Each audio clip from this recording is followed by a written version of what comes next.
Hello everyone, आज हम सीखेंगे कक्षा 10वीं गणित अध्याय 5 की प्रश्नावली 5.2। 5.2 प्रश्नावली से पहले यहाँ पर उसी प्रकार का एक उदाहरण हमें यहाँ दिया गया है। उदाहरण 4 हमें बोला गया है कि एपी 21, 18, 15 का कौन सा पद 81 है। साथ ही क्या इस एपी का कोई पद शून्य है, इसका कारण उत्तर दीजिए। हमें यहाँ पर इस प्रकार के प्रश्न क्रमशः 5.2 की प्रश्नावली में देखने को मिलेंगे। अब हमें क्या करना है, सबसे पहले समांतर श्रेणी जिसको हम बोलते हैं इंग्लिश में अर्थमेटिक प्रोग्रेशन, इसको यहां तक हल करना है। जैसे एपी का 21, 18, 15 का कौन सा पद -81 है। उसके बाद हमें उत्तर देना है कि क्या यही क्रम चलता जाए तो कोई पद शून्य इसमें आएगा अथवा नहीं आएगा। जो चीजें हमें दी गई है हम उनको लिख लेते हैं। जैसा कि हम जानते हैं कि ये अगर श्रेणी चल रही है तो ये इसका पहला पद होता है, तो हमने यहाँ लिखा दिया है प्रथम पद जो कि पहला दे रखा है हमें a बराबर 21। फिर हम निकालेंगे इसका सार्व अंतर, तो हमने यहां लिखा सार्व अंतर d बराबर a2 माइनस a1। a2 का मान यानी इसी का दूसरा पद 18 माइनस 21 यानी हम कह सकते हैं कि यहाँ आएगा -3। अब यहाँ 81 के बारे में बात करें, ये चीजें लिखने से पहले हम हमेशा ध्यान रखें कि जब कौन सा पद या वह पद हमें ज्ञात करना हो तो हम यहाँ पर पूरी प्रश्नावली और इस प्रकार के उदाहरण में an बराबर a plus n minus 1 d का प्रयोग करेंगे। अब यहाँ प्रयोग कर तो रहे हम, तो ये मान और ये मान हमें इसका ध्यान रखना है। ये हमारा हमेशा प्रथम पद होगा और d जो है ये हमारा हमेशा सार्वंतर होगा। अब n कहाँ और an कहाँ, तो जहां पर हमें किसी संख्या के पीछे वह पद दिख जाए वो हमारा n का मान होगा, अन्यथा की स्थिति में an का मान होगा। जैसे हम इसके लिए कह सकते हैं कि एक अगर श्रेणी चलती जा रही है, श्रेणी कैसी, तो 2, 4, 6, 8 चलते चलते 10 तक, तो ऐसी कंडीशन में आखिरी वाला मान an का होगा। या इसी संख्या से आगे पूछ ले कि कौन सा पद, जैसे यहाँ पूछा गया है कि कौन सा पद -81 है, तो हम कह सकते हैं कि ये जो है ये an का मान होगा। तो हमने यहाँ लिख दिया an बराबर -81 और n बराबर क्वेश्चन मार्क। हम या तो an की विधियों को याद रख ले या फिर n की विधि को याद रख ले। तो n में केवल इतना याद रखना है कि जिसके पीछे पद अथवा वह पद दिया हो वो n का मान, अन्यथा की स्थिति में an का मान। अब यहाँ पर हमें इसमें मान रखना है, तो हम यहाँ लिखेंगे सूत्र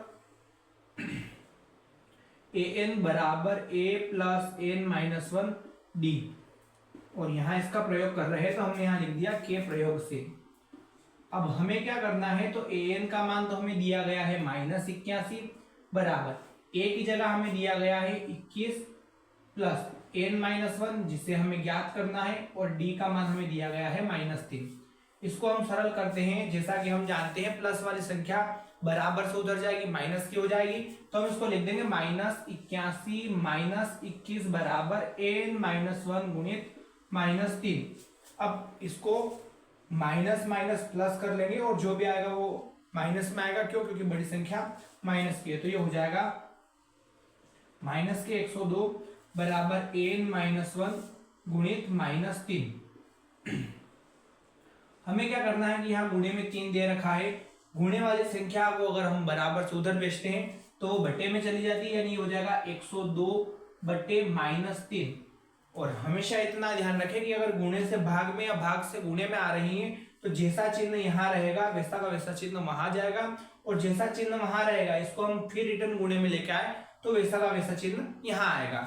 आगे हमें दिया गया है n माइनस 1, इसको हम लिख लेते हैं। माइनस से माइनस हमने काट दिया, 3 से 3 एकम 3, 3 तिया 9, 3 चौक 12, यानी ये कंडीशन आई है 34 बराबर n माइनस 1। हम सीधे तौर पर कह सकते हैं कि 34 प्लस 1 बराबर n हो जाएगा, और n का मान जो है वो निकल कर आएगा 35। हमें यहाँ पर एक बात क्लियर हो चुकी है कि 21, 18 और 15 का कौन सा पद -81 है, तो हम कह सकते हैं कि 21, 18, 15 का 35वां पद -81 है। तो हम यहाँ लिखेंगे अतः AP का 35वां पद -81 है। इसके बाद प्रश्न कुछ और बोला गया है, बोला ही गया है कि साथ ही क्या इस AP का कोई पद शून्य हो सकता है। जैसे यहाँ 21 से 18 हुआ, यानी हम कह सकते हैं यहाँ पर कि 3 कम हुआ, फिर यहाँ 3 कम हुआ, तो अगर इसको 3 कम करते करते जाए जैसे हमने यहाँ 15 कर दिया, फिर 3 कम करेंगे तो 12 हो जाएगा, फिर 3 कम करेंगे तो 9 हो जाएगा, फिर 3 कम करेंगे 6 हो जाएगा, फिर 3 कम करेंगे 3 हो जाएगा, और फिर 3 कम करेंगे 0 हो जाएगा। तो यहाँ पूछ ही हो रहा है कि क्या इस एपी का कोई पद 0 हो सकता है। हम यहाँ तो कम डिजिट या कम पद दिए गए हैं, तो हम डायरेक्ट कर सकते हैं कि 1 2 3 4 5 6 7 और 8वां पद 0 होगा।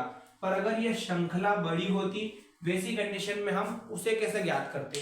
तो यहाँ करना कुछ नहीं है, हम इसी में मान रखेंगे और मान हमें रखकर यूं ज्ञात करना है कि कौन सा पद 81, हमने क्लियर कर दिया, कोई पद शून्य हो। हमें यहाँ भी पद को ही ज्ञात करना है कि इसी श्रेणी में एक ऐसा पद हमें चाहिए जो 0 हो। तो हम यहाँ लिखेंगे यदि an बराबर 0 हो, तो मतलब कुल मिला के जिस पद के बारे में हमें बोल दिया जाए उसको हमने an के बराबर रख के 0 बता दिया।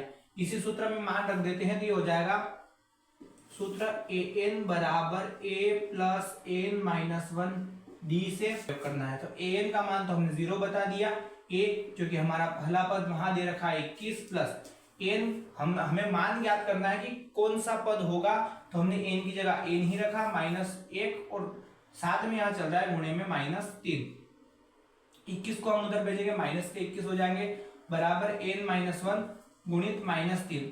हम क्या करेंगे -3 को उधर भेज देंगे जैसा कि हमने वहां भेजा, तो ये हो जाएगा -21 बटे -3 और n माइनस 1, इसको हम काट लेते हैं तो हो जाएगा 7 बराबर n माइनस 1। उसके बाद हम इसका और सॉल्यूशन करेंगे तो 7 प्लस 1 बराबर n, या हम कर सकते हैं कि n बराबर हो जाएगा 8। यानी यहाँ एक क्लियरेशन हम दे सकते हैं कि इसी एपी का कोई पद शून्य है, और कौन सा पद है तो हम यहाँ लिखेंगे अतः एपी का 8वां पद शून्य है। इस प्रकार से हम इस प्रश्न को बड़ी ही आसानी से ज्ञात कर सकते हैं।